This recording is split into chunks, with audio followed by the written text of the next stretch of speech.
Hi, it's Chris here from Woodman Spirit Channel. I was tagged by my friend in the UK, Adventure Outdoors UK, and shows you steak. Well, this is going to be interesting because I don't think I've eaten a steak in 10 years, so for the purposes of this video I'm giving it my best shot, which is slightly less than Jamie Oliver adequate.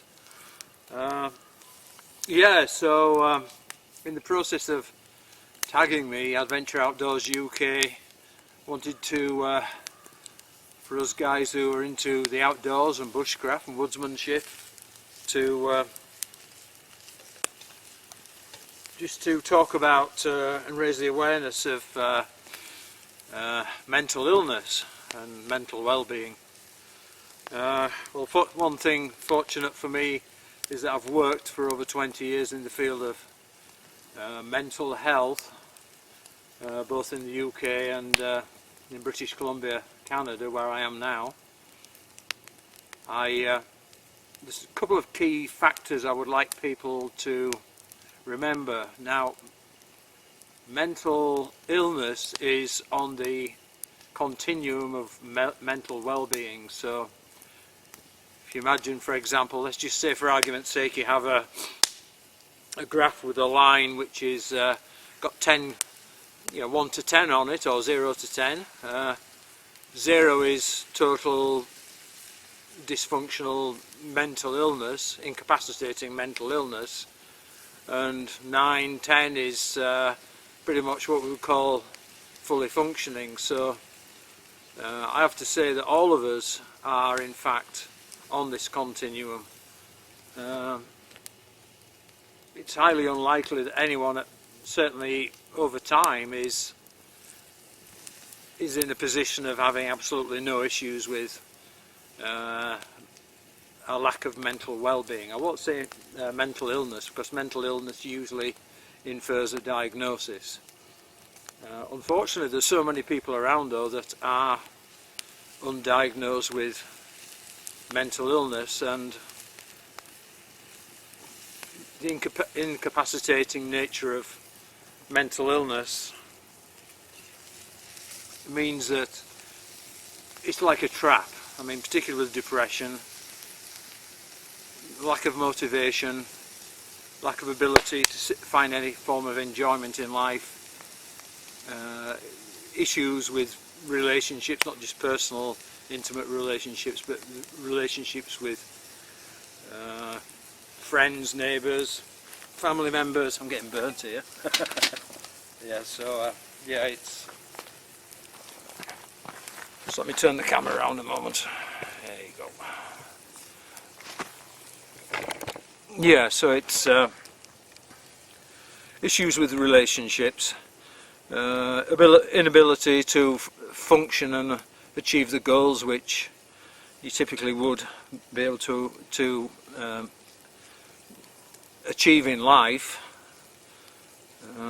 The key thing though is that for many people, because of the nature of depression, for example, they're incapable of and not prepared to talk about it, because particularly with men, and I've also worked here in Canada as one of the key people to look at men's health issues in this area of BC. Yeah, one of the strange things, I know I'm all over the place here, but there's a lot of stuff coming to mind here. One of the key things was me and a buddy of mine organised a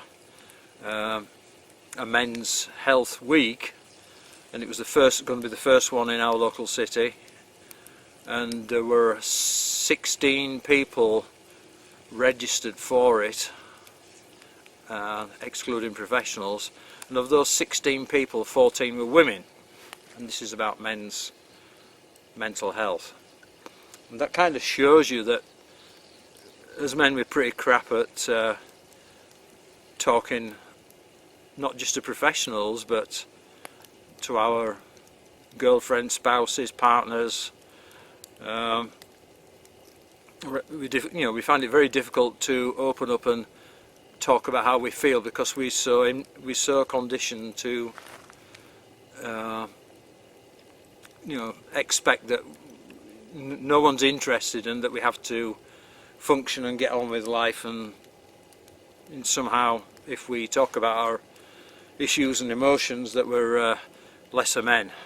Well, we've really got to stop doing this. We've been talking about this for, to my knowledge, the whole of the 20 years I've worked in the field. There should be no shame. I think today we have to make a stand and say there's no shame. We have to come out and talk to people, probably starting with a buddy over a coffee or a beer if you're a beer drinker, or just have a conversation with someone, say how you're feeling and how it's impacting on your life. And the next step, I think a lot of people begin to feel a little bit of not just embarrassment, but they also begin to feel a bit of relief when they open up and talk about these things. But the next step, don't just leave it there. For those who are impacted, go and see your family doctor or a mental health professional, a counsellor or a psychotherapist or a clinician, as they say in Canada, and get things out in the open. I'm a great advocate for the outdoors. I mean, it certainly helps me with my mental and emotional well-being, and has done for over 50 years now. I really do have a close kinship with traditional belief systems. I have Sami ancestry, but ever since I came to Canada, I've worked extensively with First Nations, Aboriginal people, and I've been to healing circles and sweat lodges and other traditional healing ceremonies, and a lot of those are linked to an immense love of the outdoors and spending time in the outdoors and being connected to this. Like here today is so incredibly silent. I mean, I'm in a spruce forest, 3,500 feet above sea level. This is where I live, in a trailer. I don't live in a house. Me and my wife and 2 cats. And today's the first day of snow, so apologies to Outdoor Adventure UK. I think, as I mentioned to you in the previous communication, we've had 5 days of rain, torrential rain, not just light rain, and the chance of lighting any kind of fire was virtually impossible. So today's the first day when the sun has shone, but as you can see we have a light covering of snow, probably an inch of snow. So the fire's been slow to get going. I'm hoping this steak's going to get cooked, because as I say, I'm a useless chef in terms of steak, but if you don't see me for a while, I've probably got some kind of intestinal issues as a result of eating this. So I'm not going to dwell too much on the cooking side of it, but I'll just show you what my setup is here. So see the fire smoking pretty bad here as well, because all the wood is quite damp and the ground is damp. So I've just got a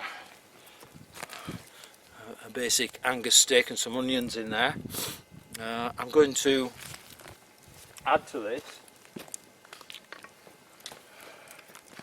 some of this.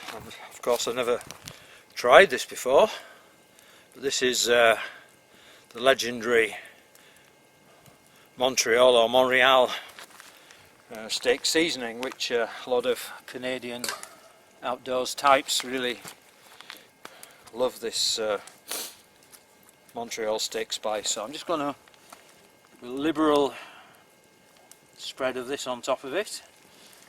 I can't say it looks very nice, it looks like squirrel poop, but yeah, I'm just going to reheat the steak pan. There we go.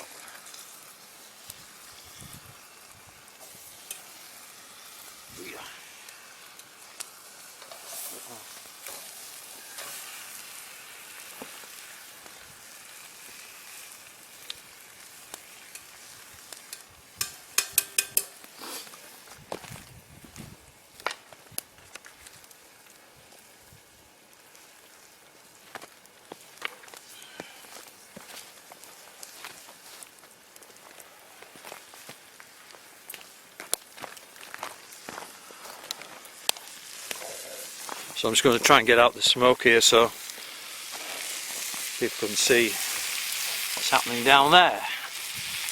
So yeah, just a few onions in there, and I have a boiled potato. I'm just going to cut that up and throw that in with the meat.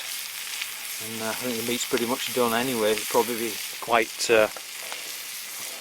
done to the extreme, I would think. So I have an old Canadian coffee pot here. Yeah, I'm a Yorkshireman, but I like Yorkshire tea, but I'm got a bit of a thing for strong coffee too. So I'm just going to, once the steak is done, I'll set up the coffee pot over the fire. Yeah, as you can see now, we have a late afternoon sun, and it's very beautiful. I love this time of year. It's not particularly cold. It was about -8 this morning, and probably now it's about -2 or 3. But as soon as the shadows lengthen, I expect it to drop. Could drop to about -10 tonight, I guess.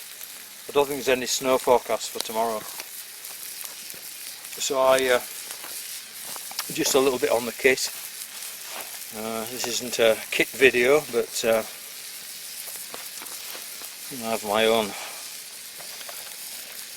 Since I live up here, I have my own preferences in terms of what I like to use in certain environments.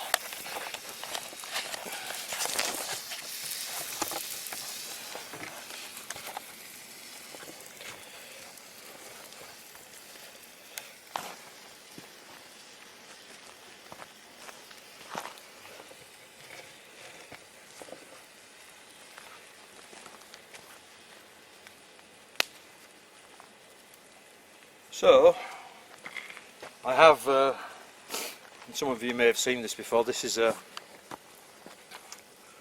going to take it off my belt, this is a American knife company forest knife with an ambidextrous sheath, which my left-handed friend who lives not far away, he loves these kind of ambidextrous sheaths. I've done some mods with it. It didn't have a dangler on. But I didn't have a dangler on when I bought it, so I like the dangler sheath. I made up that with a small piece of leather and just threaded this piece on here. And then I stained it with Fabing's dark leather dye and soaked it in beeswax. And I just put a little bit of red paracord on because in this leaf mould around here and in the bush, if you drop a green handle knife, micarta handle knife like this, the chances are you'll never find it again. But I'm not a big fan of lanyards and things like that. I just think it encourages, more of a, trying to focus out a little bit down too close. Yeah, I think it just encourages people not to remain focused whilst enjoying the bush. Now, this is an interesting knife. I don't normally like big knives. I think I have about 3, but this is a very old Sami knife, probably 100 years old. It has some work on the sheath. I made the sheath because the old sheath was rotted away. It has a fair blade on it. I also think it looks pretty darn nasty. And it is razor sharp. It's good carbon steel. And I use this for not making regular feather sticks, but more like Scandinavian people and circumpolar peoples shave down sticks. You put a stick against your chest, you know, like this, and you know, as you bent over and you're resting it on a log, and then you just shave down on this, so you get some really big kindling shavings coming off. So steak is good to go. Let me flip this up a bit so you can see my handsome countenance. Yeah, a bit higher than that.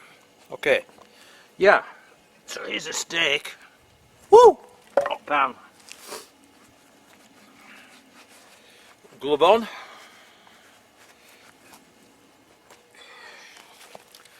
Yeah, it looks edible. So, one little secret ingredient, and maybe my Canadian friends will know what this is. Let's just see what happens. Yep, there it is. And for those of you who don't know what it is, that's what it is. So, as I drool, just let me sever the steak. So look here. Yeah, it's yes, it's not as bad as I feared. The onions got a little bit incinerated, but the meat looks pretty darn good. So 2 pieces cut off there. Fork.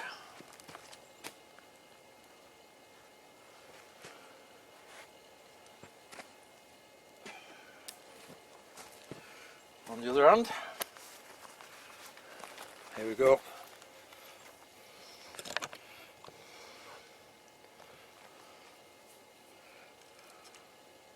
Whoops, what's happened there? Looks good. Oh, it is good. Very good. This is real woodsman spirit food. It's food for the spirit and the soul. Yeah. When you're outdoors and it's cold, things always taste 10 times better than they probably are. Now, I've got camera slip happening here. I'm just have a. These are nice potatoes. These are Rooster Red. So, put the other glove on.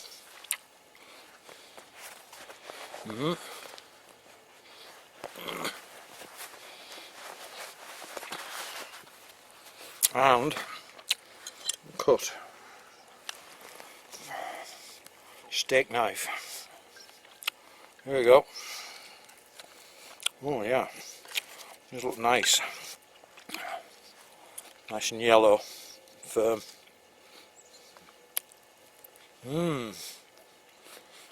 Yep.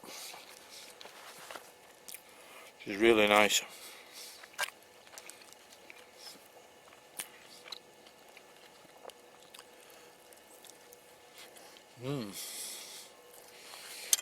Yeah, it's got a slight glaze on the meat with the Fireball and the Montreal steak python. There's also just a sprinkling of black pepper on the meat.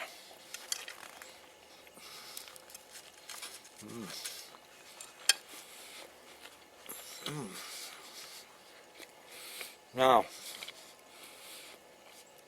if this was in a restaurant looking like this, you'd be outraged and you would call the chef. you'd probably get the sack. You get in the bush, it tastes better than anything you've eaten. That's kind of strange. I'm just going to put that down for a moment.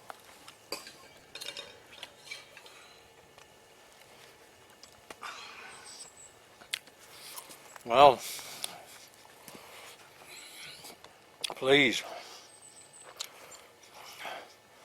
get out there, enjoy nature, enjoy the gift of nature. It's all that we have, and it's free, and believe me, it gives you a healthy lifestyle. You know, I've been going out in the bush since I was well, in England when I was 10 with my dad, and just turned 65, so I feel healthy in mind, body and spirit. As the First Nations, Aboriginal people say, in the medicine wheel there's 4 directions, 4 areas of human health. That's the mental, emotional, physical and spiritual. And we have to do what we can to understand where we are on all of those 4 attributes and attend to them in healthy ways without the use of medication or alcohol. Nothing that's wrong with a little alcohol now and again, but know your body, know nature, live healthy, hopefully live long. Well, thanks to my friends in the UK and in the rest of the world. Thanks for subscribing to my channel, Woodsman Spirit, and I look forward to your comments.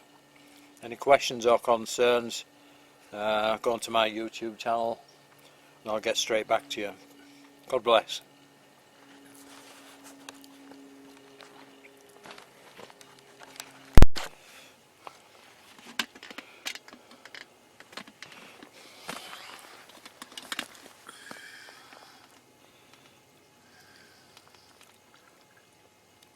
There we go. A nice Cooksa or Guksi, as my Finnish Lappish ancestors would have said. A little drizzle of fireball in it, and that's a perfect way to round off a bush meal. Okay, so let me crank this back.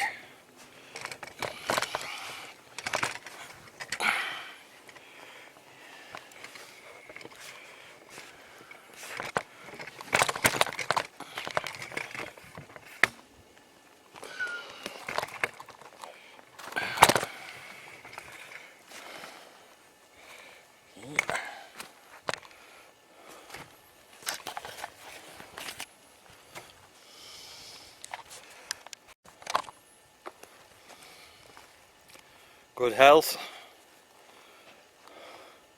long life, good relationships, happy trails.